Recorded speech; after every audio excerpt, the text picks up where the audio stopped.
Thanks for tuning in to the Scottie Scheffler Show on the Prime Sports Network or the Tee Off with Jan Stevenson Golf Channel. Of course, we hope you subscribe to Jan's new channel. If you are a subscriber to Prime Sports Network, we're definitely glad to provide this major golf tournament, the U.S. Open, which I don't know, Jared, it's like, should we just give it to Scottie? Should we just call it a week? Well, I mean, what is he? Is he 3-1 or He's three less to than one that now. now? Yes. Which, even that's saying what one in three times he's not going to win this thing. Which I'm not even sure. I'm not even sure I believe that. I'd say at least this week, there's no advantage in terms of course knowledge over these other guys, right? Like these guys. I mean, some of these guys played this 10 years ago, but for the most part, like everyone's kind of True. starting from scratch as far as how to play this course. Yep. Yeah, I guess we'll find out on Thursday. Yep. If for some reason some weird thing happens and Scottie just doesn't take to the course and he's five Yep. over, because look, I have no idea what the score is going to be. What do you think? Projection. What were the I what would were the other scores? guess. Let's see. Well, 2000. Keimer. Yeah, I Yeah, mean, Keimer won it at what did he finish at 9? Was he it? was But 9, but he won by 8 strokes. yeah, and I think there were 4 or 5 players total under par. But I also think players are just better now. They hit it farther. I would, I'd guess something similar, like somewhere between 8 and 10 under. But I think we'll have more players under par this year. So that'd be kind of, that's that's low, for a U.S. Open.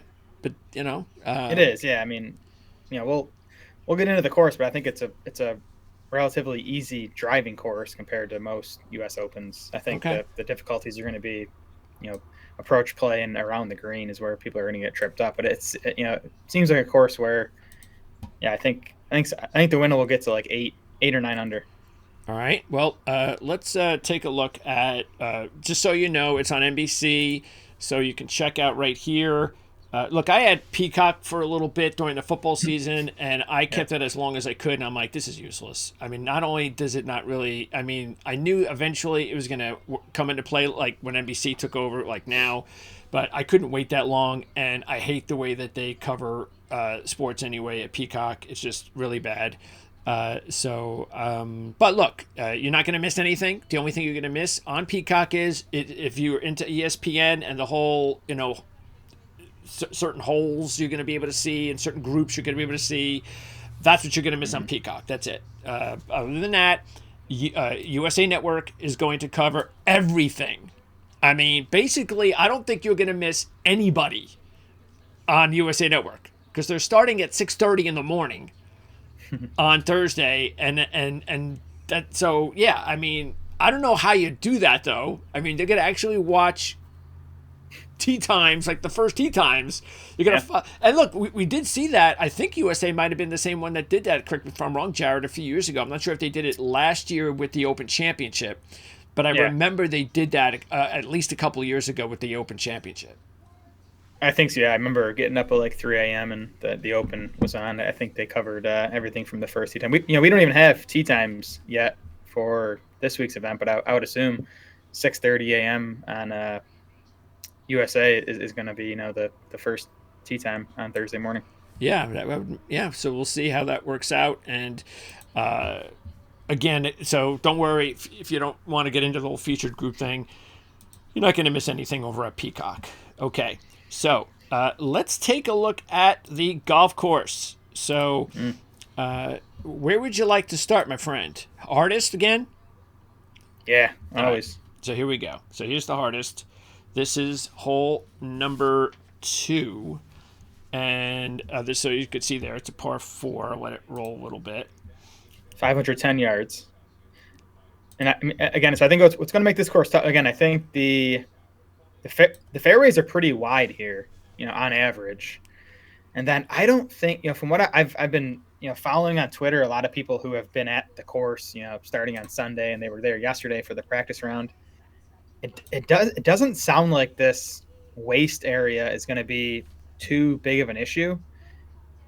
I'm hearing that I'm hearing the balls that go in the waist area are generally not ending up in that vegetation. They're just ending up in the sand. So it's kind of just like hitting out a hard pan sand. So I don't think I don't think this is going to be that tough of a driving course. I think the difficulty is going to be, this is a 510-yard par four. So you're going to have a lot of these guys are going to have 200-yard iron shots into these greens that are just very undulating.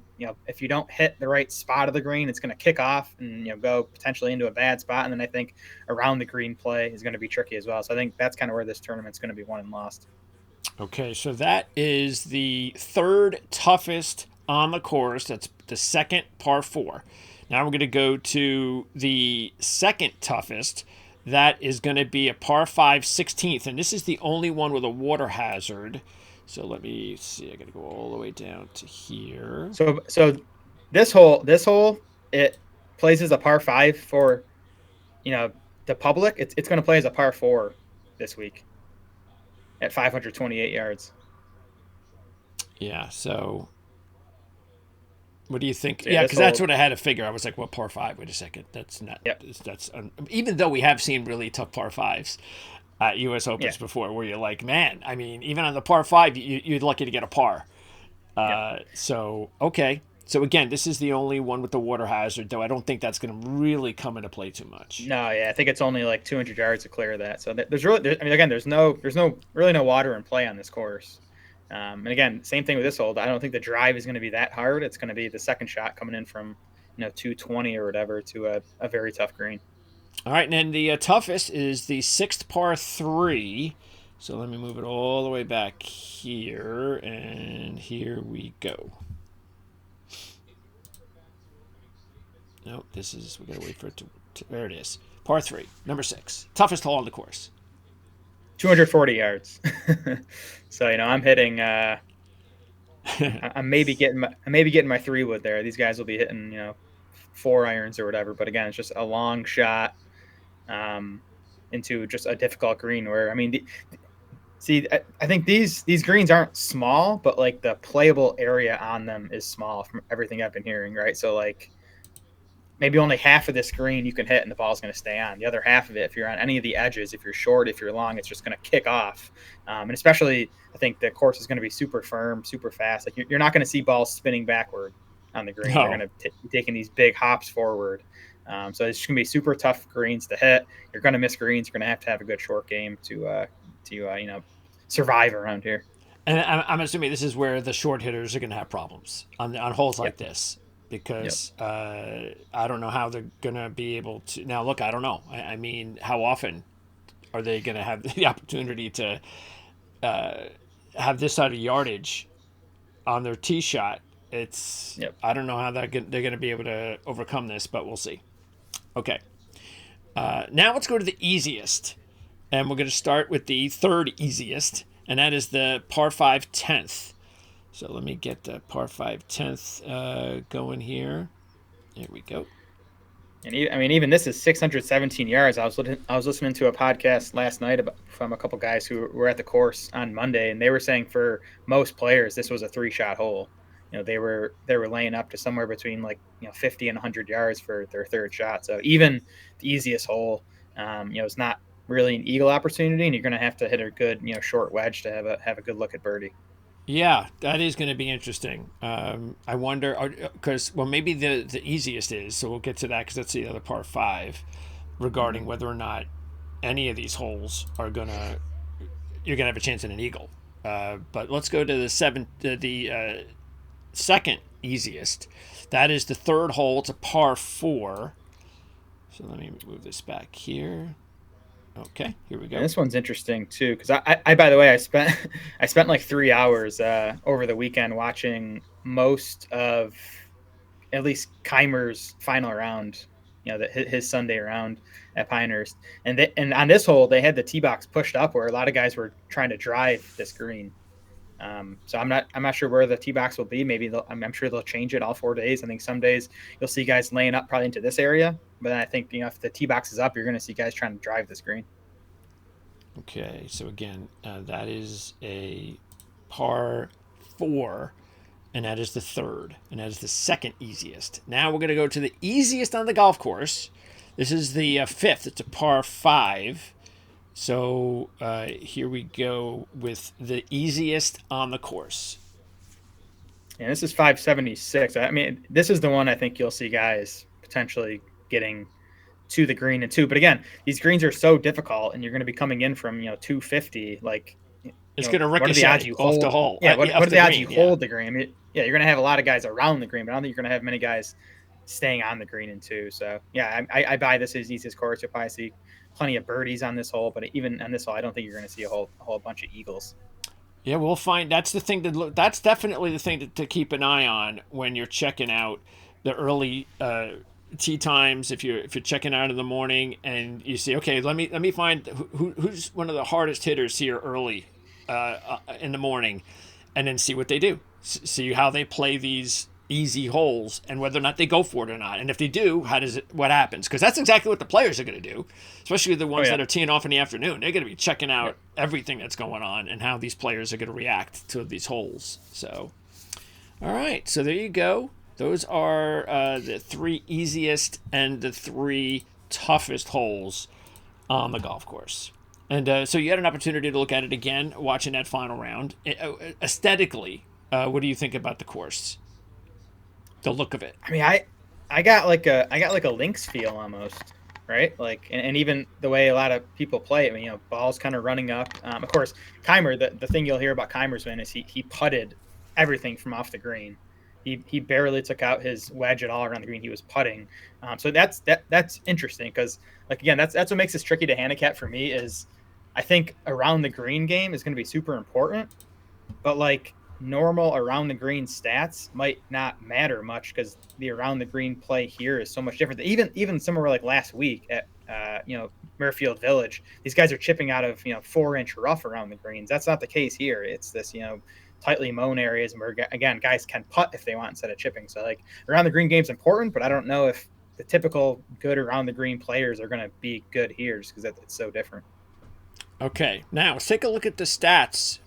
We've got well, you have 3. I'm going to post 2, and I'll let you go over the other one. And the ones that I'm going to post are going to be the strokes gained for not only the U.S. Open but also Donald Ross.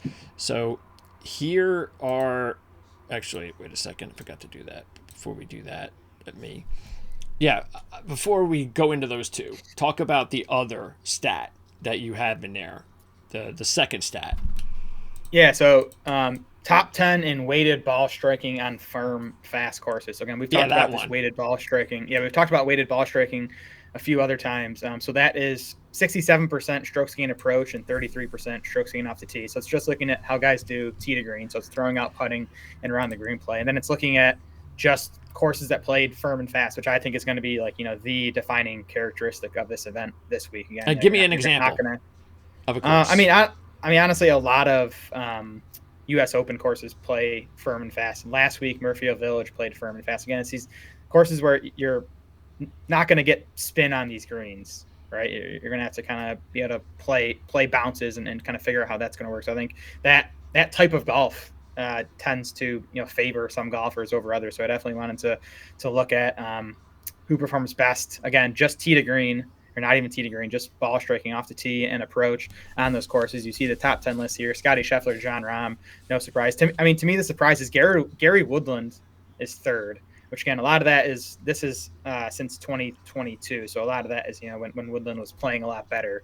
But you have Siwoo Kim in 5th. I think he's interesting. Probably not as a win bet this week, but someone who should play well on a course like this. What does he have? He has a player's win.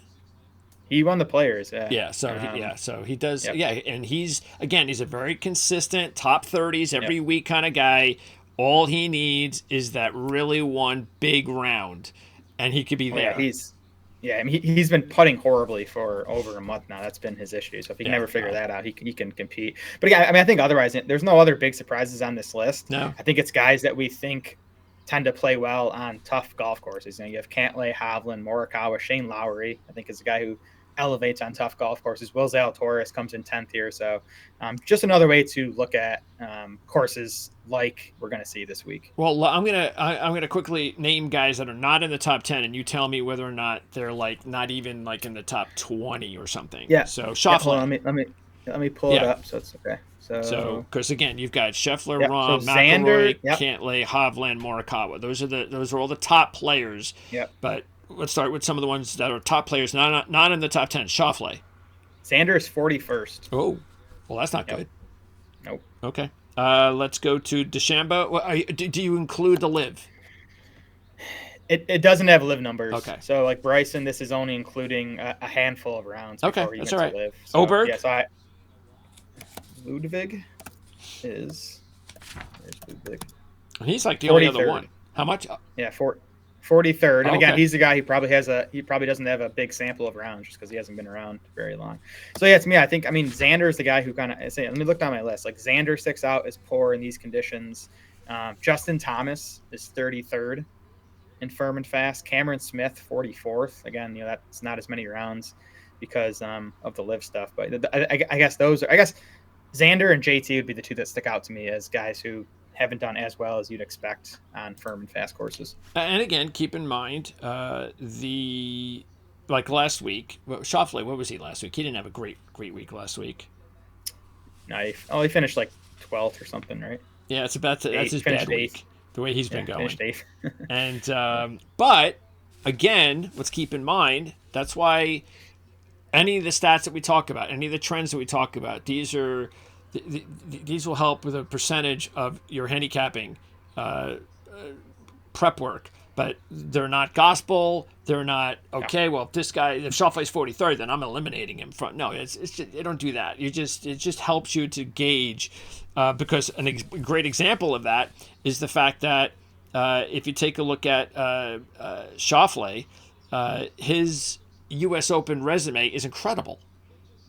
He's never missed a cut, and he's never been outside the top 15 in a U.S. Open. So that's amazing. So, Yeah. So that's why it is important to just keep that in mind. But again, like last week, we had talked about that. Schauffele just hasn't had a really good experience at Memorial before, and once again, he really didn't contend. So, a lot is going to depend on the course. Okay. Now I'm going to show the other two stats. Now, these are the strokes gained stats for both the U.S. Open and Donald Ross courses. Mm-hmm. Yeah, so U.S. Open, self-explanatory. Although I will say I didn't weigh this U.S. Open strokes gained per round a ton in my model this week, just because I think this course is going to play a lot different than a bunch of U.S. Open courses we've seen in the previous 4 years, where it is more tighter fairways, heavier rough. Like I just think this is different. So I'm definitely considering guys who have played well in the U.S. Open, but it's not a huge weight for me. And then, top 10 strokes gained per round on Donald Ross courses. Jan gave me this idea because I know we were talking over the weekend about, kind of which courses we think are similar or decent comp courses for Pinehurst. And Jan just threw out the idea of just Donald Ross courses in general. She was talking about how his greens all tend to be similar. There's these greens where they're big in total size, but they're kind of small in playable area. You got a lot of runoffs around them. So I looked at how guys have performed on Donald Ross courses. And by the way, Donald Ross courses, there's only 3 of them that they play on a regular basis on the PGA Tour. It's East Lake for the Tour Championship, Sedgefield, which I believe that's Wyndham, right? And then Detroit Golf Club, which I think is the 3M. I might be wrong about those, but it's Detroit, East Lake, and Sedgefield as the 3 Donald Ross courses. You can see the top 10 list here of guys who play well, play best on these courses. And this is obviously a list of a lot of lesser players. So I think that if you're looking for long shots, if you're looking for, top 20 bets, I think this is a good list to work off of. Cam Davis, Jaeger, Russell Henley, I think is a nice top 10, top 20 play this week. Noren shows up here. Tom Kim shows up here. So I think I would use this list and this stat for, potential long shots, top 20 bets. By the way, the one that you mentioned is actually Detroit. That's Rocket Mortgage, which is next week. Rocket Mortgage. Yeah. Okay. It's coming up next week, as a matter of fact. Yep. So, But yes, Sedgefield is Wyndham. And cool. Anyway, but look, right there. Schauffele fourth in both. So, Yeah. and as far as, it's interesting that the Donald Ross list is a little bit more variety, Yep. not For not sure. not so much the top players. Okay. Yeah, and again, like you said with the firm and fast conditions, you definitely got to take this with a grain of salt because I think Sedgefield as a total golf course is like way different than Pinehurst. I think they're probably just small similarities between all these Donald Ross courses, but obviously, Pinehurst is a different beast. All right. Now let's get into some of the. I've got a list of trends. These are the top 5 trends I've got for this week. Trend number 1, having to be the last 14 winners all ranked in the top 40. So right there, it's just telling you that U.S. Open champs, at least the last 14, have all been quality players. We have not seen a long shot win in a little bit. Now, speaking of long shots, trend number 2 is interesting because this is where we get into 2 of them. Who now Steve Jones was 103rd because I put Jones in this category of 2 of the last 33 winners ranked outside the top 100. Jones was 103rd the week before, snuck into 99 the week of. So I kind of still put him on this list. So Payne Stewart's the other one. And Payne Stewart. And now let's check this out, though. Now, check this out for Payne Stewart. I don't know what they were doing with world rankings back in 1999. But look at Payne Stewart, his rankings. So here he is the year he starts off, he gets a win at Pebble. And he's 177th in the world. The win doesn't do anything. I don't know why. And then now look, I don't know, maybe they've screwed up everything from years ago, but I wouldn't think so. But here, he gets the win at the U.S. Open as a 319th ranked player, which he was at the time. He ends the year 745th.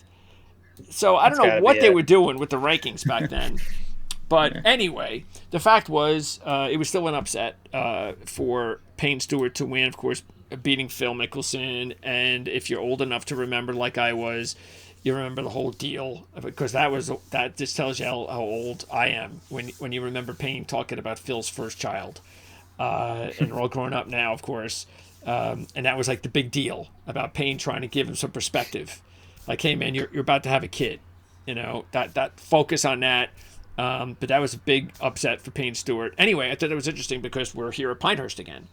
And so, it can happen where you're going to get upsets in the U.S. Open, but it just happened. And look, the other U.S. Open winner was Michael the other one here. I remember, I think Campbell and Cabrera won. And I know Cabrera's got some majors, the Masters and so forth, but he was one of those players that just would win majors and he did nothing else. So, but you'd have to go back to maybe Michael Campbell back in 2005 at Pinehurst. And then you go back before that was Payne Stewart again was another upset. Now, Keimer was playing his best golf of his career, so that wasn't an upset. So, but before Keimer, the 2 previous winners here at Pinehurst were long shots. They were not supposed to win. So yeah, and to me, that's the best argument against Scottie this week, is I think there is probably a bit more randomness to this golf course than the average golf course. Just again with the waist areas. Again, I think most guys, you hit it in the waist area, you're going to get a fine lie and be just okay. But I think every I don't know, 1 in every 8, 1 in every 10, it's going to end up in one of those small bushes, behind one of those bushes, and you're going to have to punch out or something. So I do think there is some randomness, same deal kind of around the green. I think you can get some bad hops around the green that might affect things. So like if Scotty's not going to win this, it's probably going to be because of that, because he gets, a bad bounce or 2 that costs him 2 or 3 strokes. And that's kind of the difference. Okay. And then the other trends, now this is interesting because 26 of the last 28 first-time winners made at least 3 appearances before winning. Wyndham Clark did not. Okay, so Wyndham Clark, I believe that was his 2nd appearance. He was on his 3rd appearance, so I shouldn't say that. He was on his 3rd, but he did miss the cut, the 2 previous. So, and then you look at my favorite, which is, by the way, as we go through some of the list of players, I am going to obviously reference back to some of these trends, including players who are making their second appearance. Obviously, Oberg is making his first appearance. And as you can see, trend number 5, that's Lucas Glover. He's the last to win with a maiden PGA Tour win. So, if you want to talk about players like even Tommy Fleetwood, he's never won a PGA Tour event. So, but how about Francis Ouimet being one of the... Actually, he is the last player to win the U.S. Open and his first attempt. Now, it was back in 1913. And the reason why this is one of my favorite is because of the movie, which is clearly the best golf movie ever made. It's not even close. Anybody wants to talk about, stuff like... And I know you could, of course, talk about Caddyshack, but that's just different. But when you're talking about all sorts of other golf movies, I mean, The Greatest Game Ever Played is bar none the best golf movie that's ever been made. So, and they usually play it on the Golf Channel at this time of year. But if you haven't seen it before, check it out. Yeah, it's on all the time. It's on all the time around this time of year. Yeah. So, all right. So now, let's go ahead and get into our picks. So I'm going to pop up the picks here, starting with your first pick. Oh, let me just make sure. I think we're done with this. Pop the odds up here. We'll eventually get to that, but let's go ahead and go over your picks. Number 1, Colin Morikawa at 16-1, and you're going to put almost half of your money, $100 on Colin Morikawa this week, and of course, this is a really good play based on his form. Nobody is playing better right now as far as a top player in form that hasn't won this year. And so he's got all that going for him. And he's also 3rd at the Masters, 4th at the PGA, 6 straight top 20s, 4 top 5s, and a runner-up last week. The only thing I'm concerned about with Morikawa, and if you didn't take him, I probably would have taken him. The only thing I'm concerned with, which I think should be a concern, is his putting. And we saw that again on Sunday. Matter of fact, just when I think it was Nance, just when Nance started talking about his putting doing well in the front 9, he jinxed him because he couldn't make a putt. The back 9, he had like 3 opportunities to tie Scottie. He couldn't bury any of them, and obviously he eventually lost and did again what we've been talking about, Jared. It's frustrating this season not seeing somebody go up against Scottie and put it together and beat him. And just have a really good round with him, maybe in the final pairing. Nobody's been able to do that so far this year.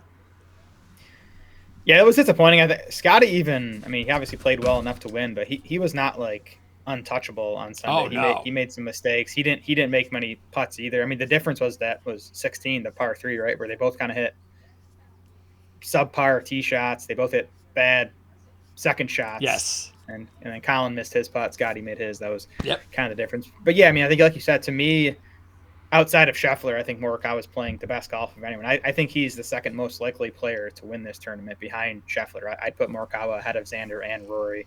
And I think, to me, so I do have putting concerns with Morikawa, and it's not because of last week. It's because these are Bermuda greens, and those tend to be his worst putting surfaces. He is 134th in putting on these surfaces over the past couple of years. So that's my big concern. Otherwise, I think, I love that his short game has been so good this year. That's the biggest improvement he's made this year. Is he used to be kind of an average to below average around the green player. He's been really good around the greens this season. His iron play has come back to life the past 2 weeks. He gained 4.1 strokes on approach at Charles Schwab, gained 5.1 strokes on approach last week at Memorial. He's an accurate driver. The distance at the U.S. Open has not been an issue for Morikawa. He's 10th in strokes gained per round at the U.S. Open over the last 5 years. That includes a 4th, a 5th, and a 14th place finish in his last 3. So despite the fact that he's kind of, just an average distance off the tee, that hasn't been an issue for him. I think it's because he's so good with his long irons, which is going to be key this week. So I think Morikawa's trending. He's really done everything but win over the past couple months now. And the good thing is you're getting like him as the 4th or 5th choice. Right. So, and he is, again, the hottest next to Scheffler, or again, the hottest who hasn't won yet. So that's important because it's not easy. Scheffler has his major this year. Schauffele has his major this year. Who's the next hottest? It's Morikawa. And Morikawa's won majors. So Yeah, he's definitely a good. Matter of fact, right now I believe he is down to 14-1 at Draft Kings, but you could still probably get him around 16-1 on other sports books. Okay, so now let's go to your second choice, and that is going to be a live player, Brooks Koepka, who's at 22-1 here. And again, you're just going to put a whole lot of money into Brooks, and why not? So yeah, Brooks does not have the form he had last year.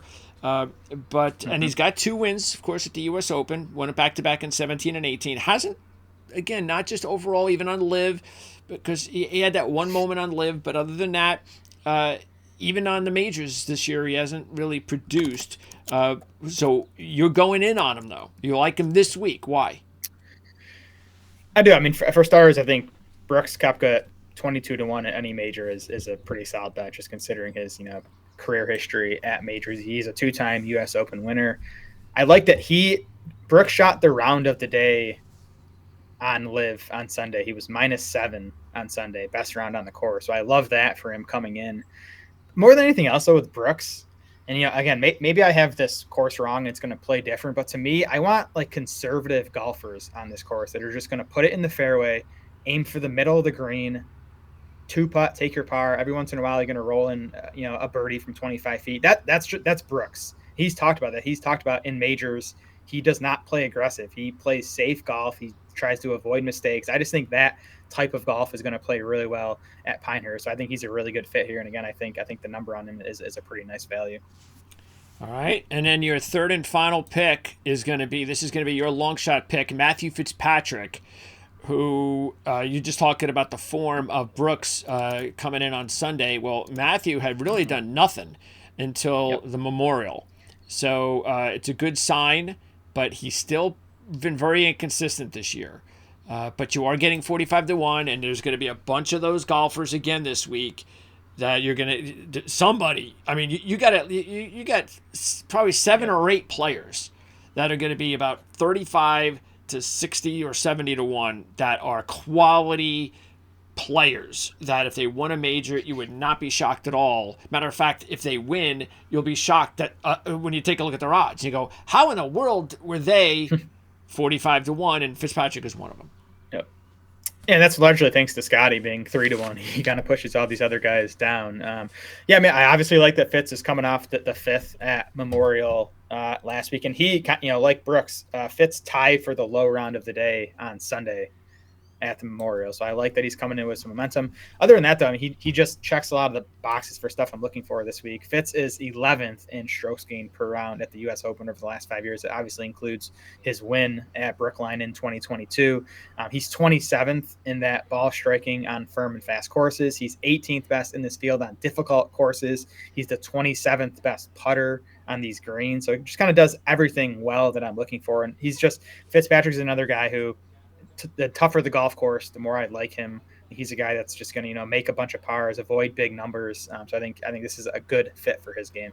Yeah, it's very surprising that after he gained some yardage, which was the year he won the U.S. Open, it didn't translate. It's like you expected after the U.S. Open win that we would see several more wins since then, and we haven't. But again, this is what we've been talking about this whole season, is how many quality players have not been winning. It's just amazing. So, all right, let's take a look at my picks. We're going to start, first of all, with my top pick, and that's going to be Victor Hovland at 20-1. So I'm putting half of my money on Hovland.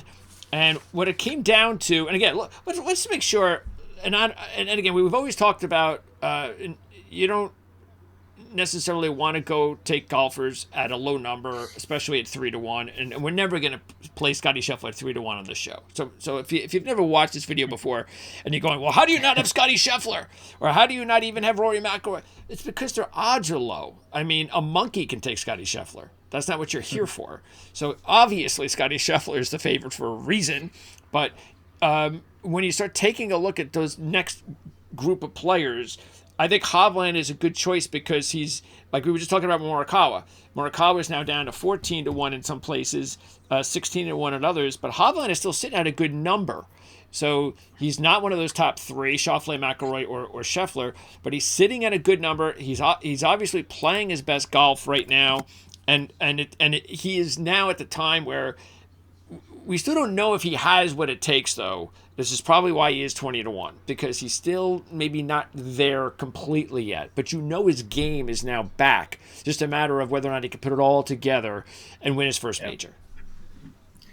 Yeah, I've gone back and forth on Hovland and how I feel about him here, because my concern with Hovland is always the short game, and he's especially struggled on short game on like tight lies like this. He's pretty good short game on these courses with long rough. We kind of saw it last week. He was pretty solid. We saw it at the PGA. He was pretty good out of the long rough, but he struggled on these type of courses. But again, Martin Keimer did not have a good short game coming into the last U.S. Open year. He was well outside the top 100 in the in around the green rankings for that season, but he figured it out. He did it with his putter. So like if Hovland can do something similar, he can kind of make it work around here. I like that the ball striking numbers all remained really strong last week. He struggled over the weekend. That'd be my concern with Hovland. He was not good on Saturday or Sunday at Memorial, but the ball striking numbers were still fine. It was more a short game and putting that let him down. So I think he's close, and I think, like you said, at 20-1, that's a pretty nice number. Yeah, and let's remember that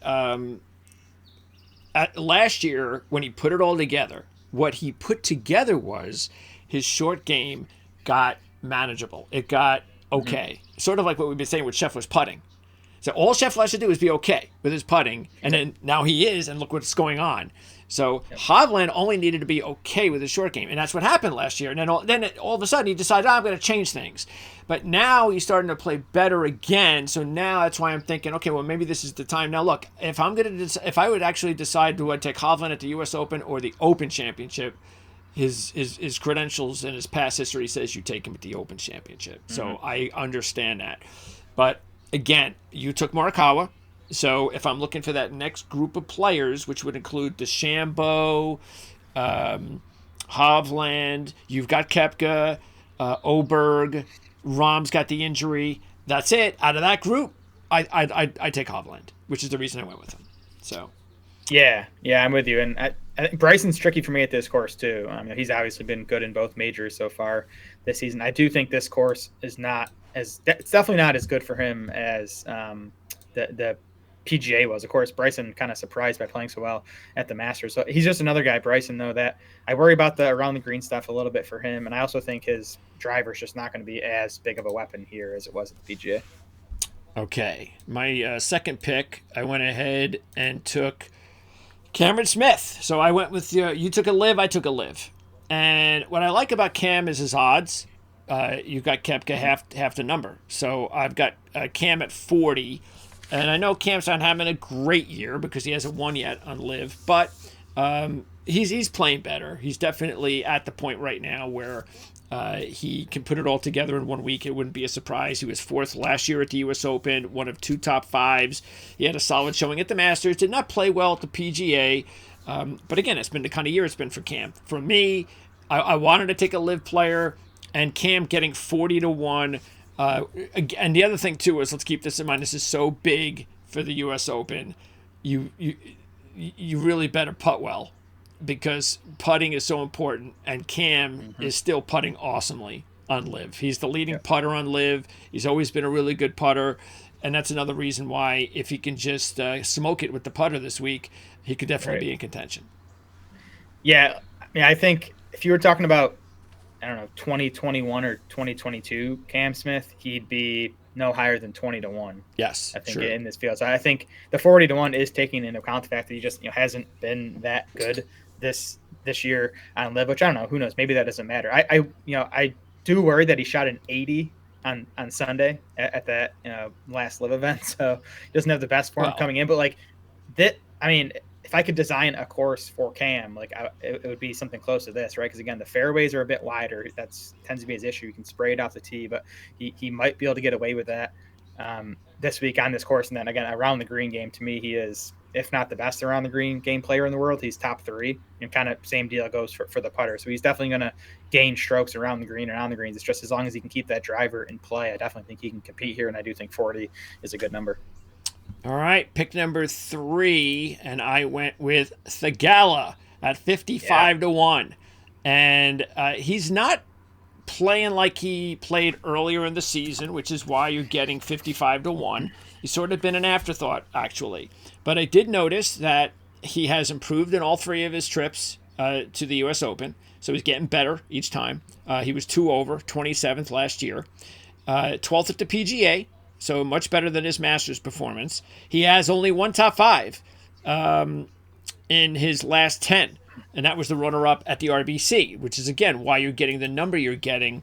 But what I really liked about Theegala, and there's a couple things that I looked at myself with my stats. I'm going to look at putting, and I'm going to look at the obvious one, strokes gained.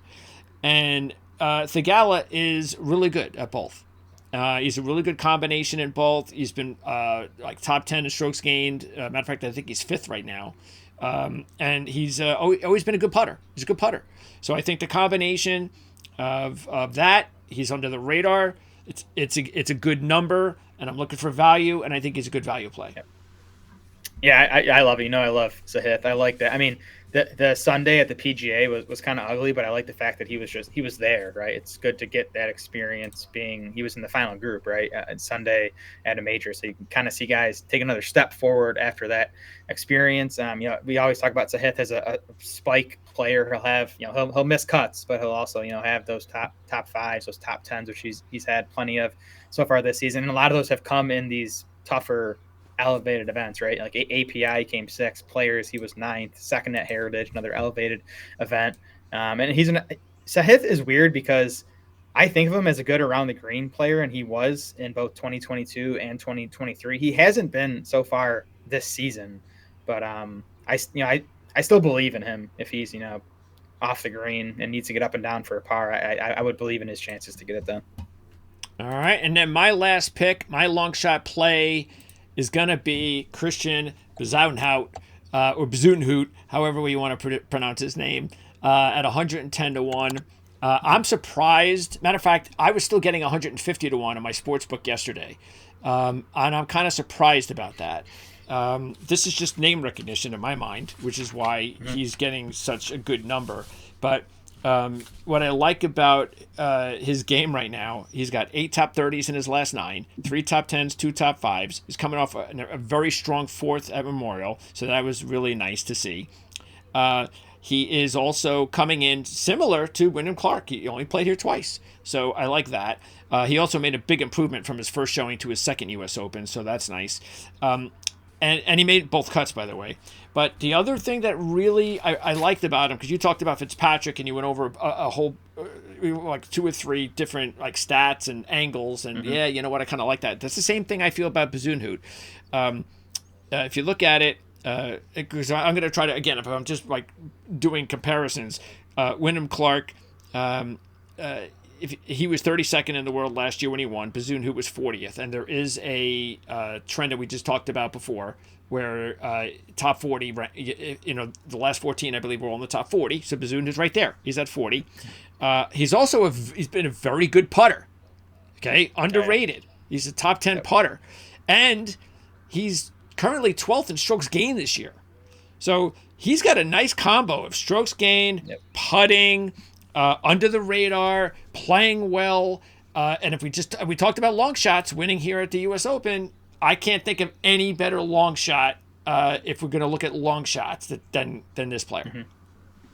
Yeah, I have him as the 6th best putter in this field on Bermuda. It's actually his best putting surface. I think he's one of the best around the green players in this field. He's also 25th best on difficult courses, which is, you know, pretty nice for a guy you're getting at 110-1. The challenge for Bez will be that he's a short hitter, so he's going to have a lot of long irons into these greens. But again, I think with his short game, with his putting, he can kind of offset that challenge. Okay, so those are our picks. Now here's the total breakdown of our picks. So you see, I've got Hovland, Smith, Theegala, Bezuidenhout. Jared's got Morikawa, Koepka, and Fitzpatrick. We wager $100 each week, and you see the amount by each pick. And these are the players that we were basically in the running. These were the ones that did not make our list, that we were close to putting in our list. You can see, these are our top 5. So you can see Jared's top 5: Burns, Finau, in Matsuyama, Theegala, and I have Fleetwood, Matsuyama, McCarthy, Morikawa, and Straka. So let's talk about those 5 for you, Jared. When you're mentioning Burns, he's definitely in form, but and I'm sure I don't think there's any way you were going to put Burns on your list just because of the fact that he's done nothing in majors. Yeah. Yeah, that'd be the concern. But like you said, he's trending in the right direction. He's actually 14th on that list of best players ball striking on firm, fast conditions, which surprised me because, again, he's kind of struggled at majors. So you think he might not be too good in those conditions, but he has been. The big thing for me with Burns, besides the fact that his ball striking has been pretty good lately, is he is just one of the best Bermuda putters in this field. And we honestly don't get a ton of majors on Bermuda greens. So, he hasn't had many chances to putt on his best surface. He does this week. He was 65-1 last I looked. I think, he's, again, I didn't get to him. I don't think he's going to win this thing. I think maybe he's a top 10 bet. I think he should play pretty well, and maybe he cashes a top 10. And we both had Matsuyama. So, that he was the one that might have been my last one if I was trying to, because of his odds. Me too. I was between Fitzpatrick and Matsuyama as kind of my last bet in that 40 to 50 range. Now he has dropped down to 35-1 at DraftKings, so that would have made a difference for me. But he was 50 when we were going over it yesterday, and he's coming off the 8th, which was important at Memorial, because he really kind of had been stagnant lately. So it was that's what really opened my eyes. But I just don't like the way he's looked at the majors this year. I really expected him to play a lot better at the majors this year. Yeah, I think that the PGA wasn't the best fit for him, just as a course that played easier. I think we want Hideki on tougher golf courses. The Masters performance was definitely disappointing considering how well he had been playing coming in. But I think his showing at Memorial last week, which was encouraging. Hideki's another guy around the green game. I think he's a top 10 around the green player in the world. The concern with Hideki, same thing with Morikawa, is let me pull it back up. I think he's 141st in strokes gained putting on Bermuda greens. Yep. And he's not a good putter to begin with, and Bermuda is his worst surface. Yep. So that's kind of what pushed me towards Fitzpatrick, who's a good Bermuda putter, and away from Hideki. Yep, absolutely. That's pretty much what did it for me too. The putting is just not there. He'd have to just put it all together, like he did when he won earlier this year. He was just it wasn't the putting; it was the unbelievable ball striking that was like incredible. So, okay. So out of players we did not talk about in my list, Fleetwood, McCarthy, Straka. Fleetwood has performed really well at the U.S. Open. So he was runner-up back at 18. Let's keep in mind he was 3rd at the Masters. He's in a nice run of 6 top 30s in his last 7. So, but his number wasn't where I wanted it. It was 35-1. I wanted Fleetwood. If I was really going to take him, I wanted him at 45 to 50-1. Then I think I would have taken him, but not at 35-1. McCarthy, it's all about his putting. But again, because if he doesn't have the distance, it might be a big problem.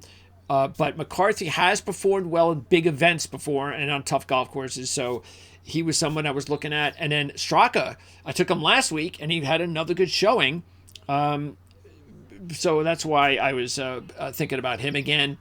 And then you went with Finau and Im as a couple other players that we did not talk about. And why were you looking at those guys? Yeah, just to touch on a couple of your guys. I mean, Sepp Straka, outside of maybe Scottie and Morikawa, he might be playing the best golf over the last 5 tournaments. He was 5th at Heritage, 8th at Wells Fargo, missed the cut at the PGA, but then 5th at the Charles Schwab and 5th at Memorial. The ball striking numbers have been on fire. He hasn't done it at the U.S. Open. I'm not really sure he's done it at any major yet. He came 7th at the PGA last year at Oak Hill. I guess he was 16th at the Masters, which wasn't bad. At a major. Okay, yeah. So I mean, he's mixed a little bit. So I like Sepp Straka. I don't think he's going to win, but as a top 10 or 20 bet. Same thing with Tommy Fleetwood. I think this is an awesome course for Tommy Fleetwood. He's good in firm, fast conditions. He's good on tough golf courses. I don't believe in him to win, and especially at 35-1. But like as a top 10 bet, as a DraftKings play, I think Tommy Fleetwood makes a ton of sense. Finau was kind of on my list of guys to consider just because he continues to hit the ball really well. He has plenty of major success, though we haven't really seen it recently. I think that'd be the concern for me with Finau, but he was 65-1 last I checked. That's a good number. And then Sungjae Im caught my eye for a couple of reasons. One is that he is one of the best Bermuda putters in this field. I have him 13th in putting on Bermuda. It's his best surface. And then two, his ball striking has just come around lately. It's kind of been a rough season, but he does have. I mean, he's top 10 in 3 of his last 4 events now. Kind of quietly, he was 4th at the Wells Fargo, missed the cut at the PGA, 9th at Charles Schwab, 8th at Memorial. Off the tee has been awesome lately. Approach play has kind of been up and down, but he's had some good weeks. So I think Sungjae's sort of figuring it out. He opened the week at like 110 to 1. I think he's been bet down now where he's, I don't know, around like 70 maybe. But even that number I think is decent for a guy of his talent level if he kind of has it all clicking. Yeah, matter of fact, I don't know if you recall, but I took him in the PGA, and then he just had his. That's been the story of my season, picking players this year. Just when they're playing well and I pick them and they stink, and then they come back the next week and they've been playing well again. So I've had no luck this year, but yeah, him right now is sitting at 75 to 1. So yeah, not bad. Okay, and now let's throw our one and dones in.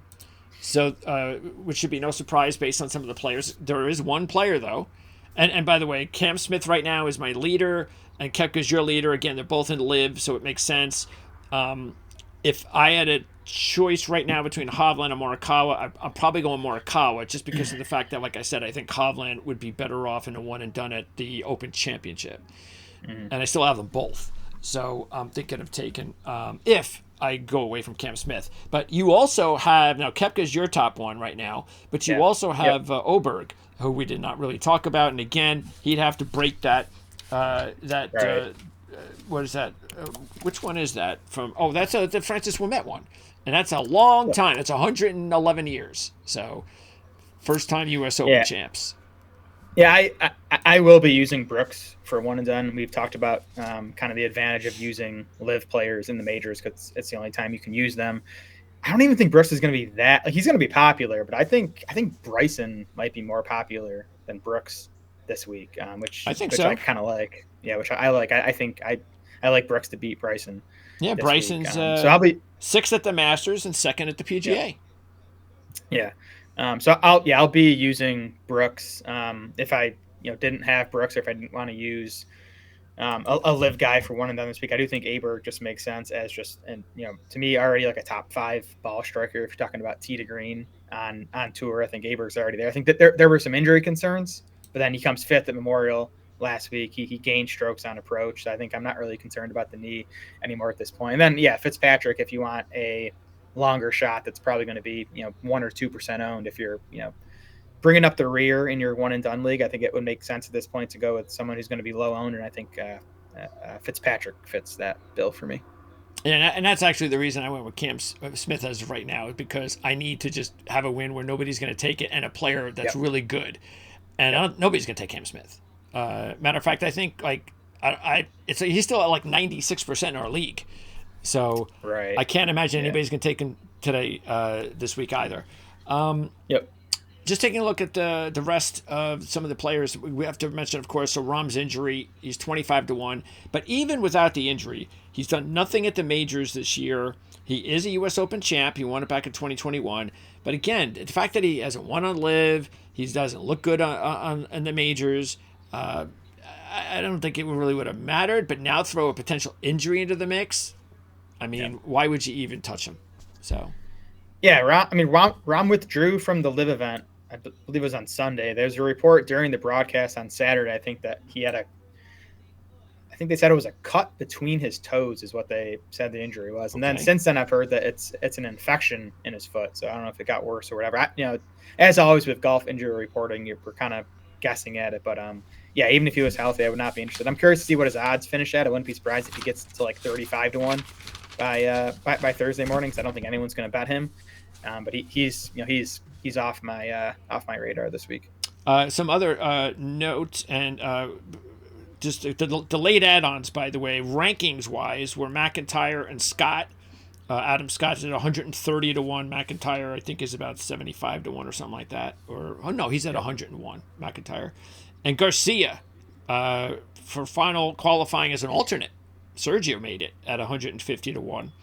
And players of note that are not going to be here: Joaquin Niemann, Patrick Reed, who played really well at Live this past weekend, and I would have probably thought about him after how well he played. Yeah. Well, and this is a good read course, I think. You talk about maybe being inaccurate off the tee, but having a great short game. That's read. And then Oosthuizen again, unfortunately, who's having a nice year, has not been able to play in a major yet. Let's see. As far as other players, again, Justin Thomas is just right now getting to the point where he's frustrating. So Yeah. Homa the same, even though Homa is actually sort of having one of those years where he just is playing well in majors, right? I mean, did he play well at the PGA?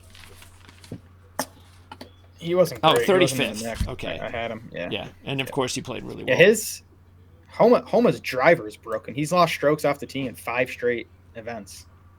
Yeah, So it's something's not up with good. that. Cantlay, his history in majors. We've gone over that. Hatton's having a nice year, but it kind of cooled off. He was having a nice run, but he cooled off a little bit this past week. Spieth has just been incredibly bad. Wyndham Clark has just been not good lately, which is why Yep. he should be 70-1 if all these other players are. So, Yep. so yeah, it's not like he sticks out now at 70-1 because there's a lot of other players that are also getting pretty high numbers too. Tom Kim, I mean, I picked him the last few weeks. He comes in. He's at 5 under par in the second round. Everything's going good, and all of a sudden he has a back nine of just total hell, and Yep. he completely disappeared. So I have no idea what happened to him. He was on a run, and then it just all fell apart last week. So Yeah, I do have some interest in Kim. Like I've been, thinking about DraftKings already this week, kind of looking at the pricing on DraftKings, or maybe if you're looking for like a top 20 bet. I do like how Kim is trending at least. I mean, he's figured out the off the tee game again, which was broken for a while, but he's now gained 2.4 or more strokes off the tee in 4 straight events. His irons have been pretty good. He's a pretty good around the green player. The putting's always hit, kind of touch and go with Tom Kim, but he does seem to be trending in the right direction. Keegan is been playing pretty well, so I think he's an interesting Yeah, long shot at 80-1.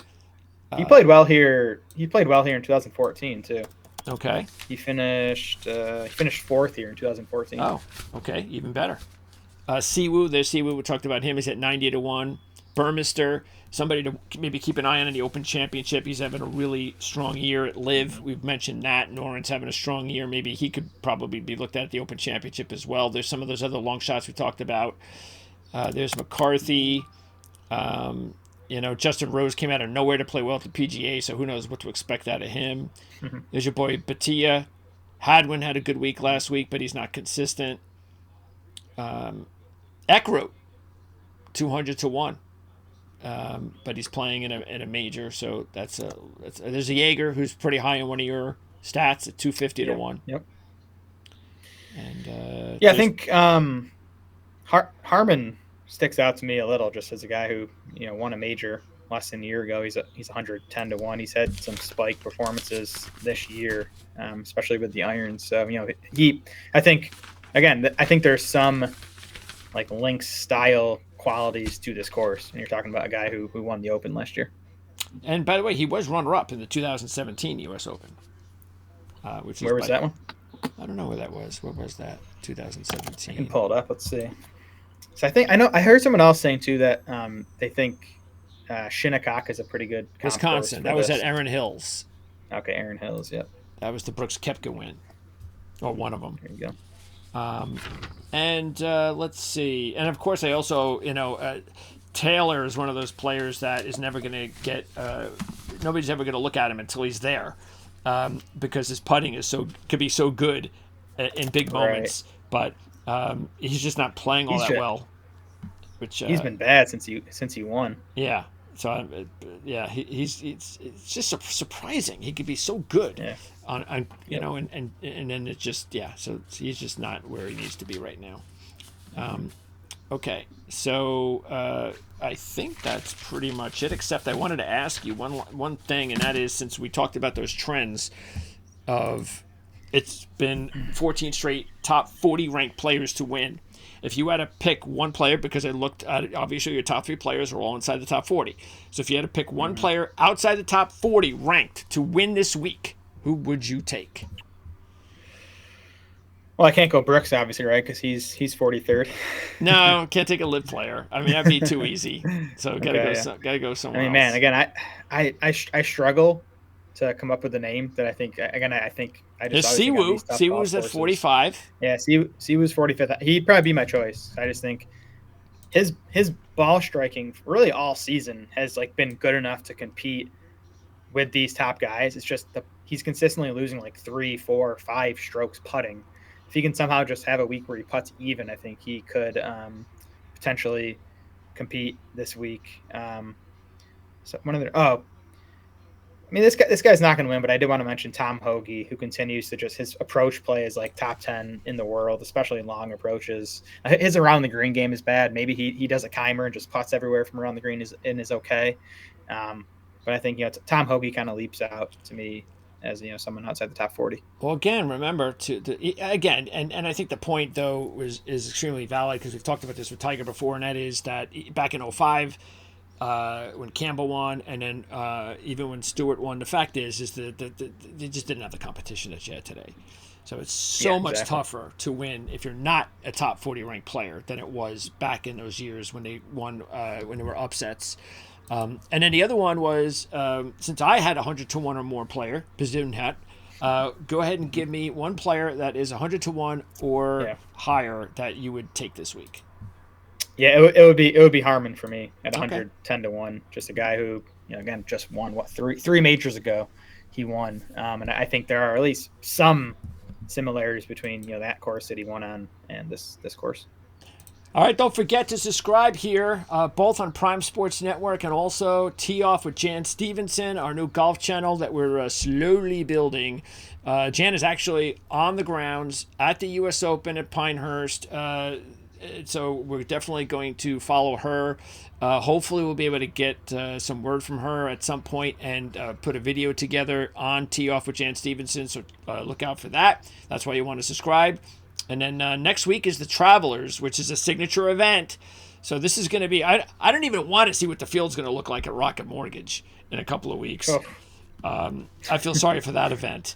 But yeah, I mean, a lot of these players are going to be back next week and even more. You're going to see maybe even a tougher field next week because the U.S. Open, it's an open. So you're going to have, I mean, what do you think? Like half the field is already eliminated before it begins? Honestly, there's probably 30 or 40 that have absolutely no chance. And then even, some of these regular PGA Tour guys that make up the rest of the bottom half of the field have no chance realistically. All right, and that's going to wrap it up. So, Jared, we'll talk next week when we talk about the Travelers, and hopefully we'll have some time to recap what happened at the U.S. Open this week because it's going to be, hopefully, a competitive week of golf. I guess it all depends on Scottie. So, will Scottie put us to sleep or not? We'll all have to check it out on USA Network. So, again, check that out. Coverage beginning at 6:30 on Thursday. So, again, thanks for checking us out, and we'll see you next time.